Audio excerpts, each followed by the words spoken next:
tembakau gorila 20,4 gram. Angka kriminalitas di Kabupaten Pesawaran sepanjang 2022 meningkat dibanding 2021. Kejahatan yang marak adalah pencurian motor hingga rumah kosong, begal motor, dan pencabulan. Kegiatan semuanya berjalan dengan lancar. Kejahatan yang terungkap selama 2022 sebanyak 282 kasus. Angka ini naik dibanding 2021 sebanyak 267 kasus. Yang mencengangkan adalah kasus pencabulan yang mencapai 30 kasus dan pencurian motor mencapai 125 kasus. Tersangka yang ditangkap 100 orang. Pencabulan marak dengan korban anak di bawah umur, sementara pencurian motor marak terjadi di rumah dan tempat parkir pertokoan. Warga diimbau memasang kunci ganda pada motornya yang ditinggalkan di tempat parkir umum. Meningkat sekitar 3% ya, sampai 5%. Jadi antara lain curat dan curanmor. Tapi kita juga peningkatan dalam pengungkapan. Ya, pengungkapan. C3 juga kita ungkap tinggi pengungkapannya, melebihi dari tahun 2021 kemarin.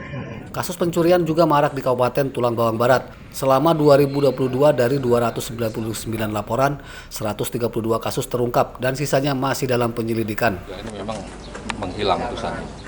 Tersangka yang ditangkap 116 orang. Tersangka pencuri motor mendominasi kejahatan sepanjang 2022.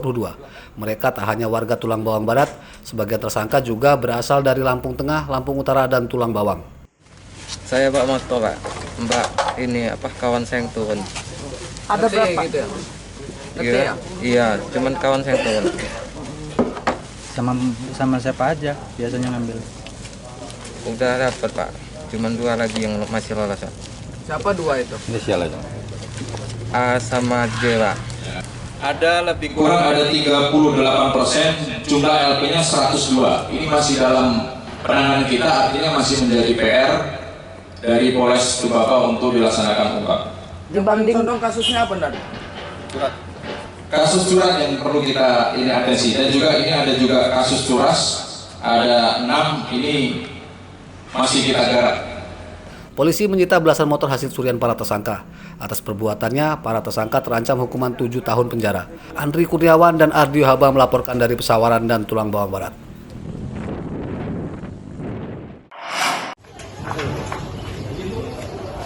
30 narapidana di Rutan Kelas 1 Bandar Lampung Jumat siang lalu dipindahkan ke Lapas Narkotika Kelas 2A Bandar Lampung. Ini karena jumlah narapidana di Rutan Bandar Lampung melebihi kapasitas. Pemindahan puluhan narapidana tidak menggunakan bus tahanan seperti biasanya sebab jarak rutan dan lapas hanya sekitar 200 meter. Puluhan narapidana tahanannya diborgol secara berantai dan berjalan kaki menuju lapas narkotika. Pemindahan puluhan narapidana dikawal ketat petugas lapas dan rutan, namun tidak melibatkan pasukan Brimob.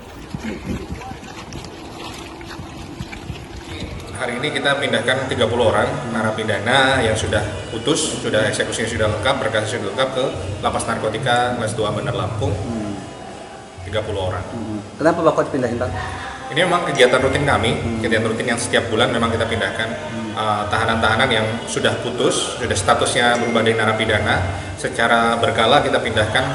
Semuanya kita lakukan pengawasan ketat, Mas ya, pakai borgol juga dengan borgol rantai, dan petugas yang mengawal juga dipersenjatai dengan senjata.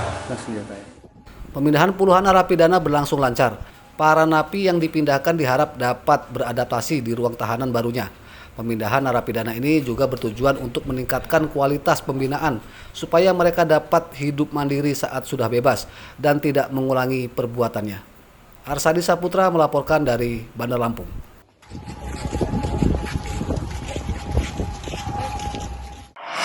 Dengan satu kendaraan mobilnya yang digunakan. Berharap dapat keuntungan, seorang karyawan perusahaan makanan ringan di Lampung Selatan malah ditangkap polisi akibat menggelapkan uang perusahaan hingga 200 juta rupiah. Tersangka bernama Mansur Samsudin, warga Kelurahan Kedamaian, Bandar Lampung. Mansur berpura-pura menjadi korban perampokan dan membuat laporan palsu ke polisi demi menguasai uang perusahaan yang baru diambilnya dari bank.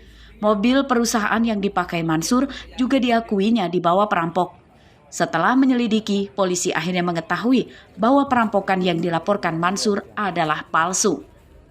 Bahwa apa yang menjadi laporan korban merupakan laporan yang palsu.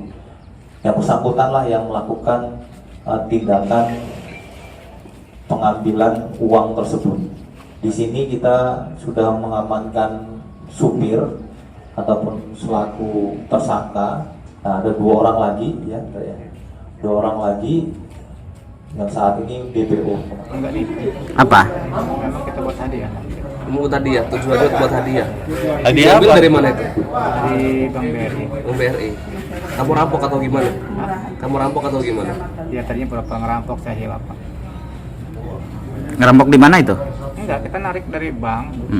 Mau setor ke bos. Ya saya gelapin lah. Dari hasil pemeriksaan polisi terungkap, rupanya kejahatan Mansur sudah dilakukannya 3 kali dengan modus yang sama. Polisi menyita barang bukti uang pecahan Rp1.000 senilai Rp169 juta dan mobil milik perusahaan tempat Mansur bekerja. Atas perbuatannya, Mansur terancam hukuman 7 tahun penjara. Aris Susanto melaporkan dari Lampung Selatan. Perampokan, saya pelakunya.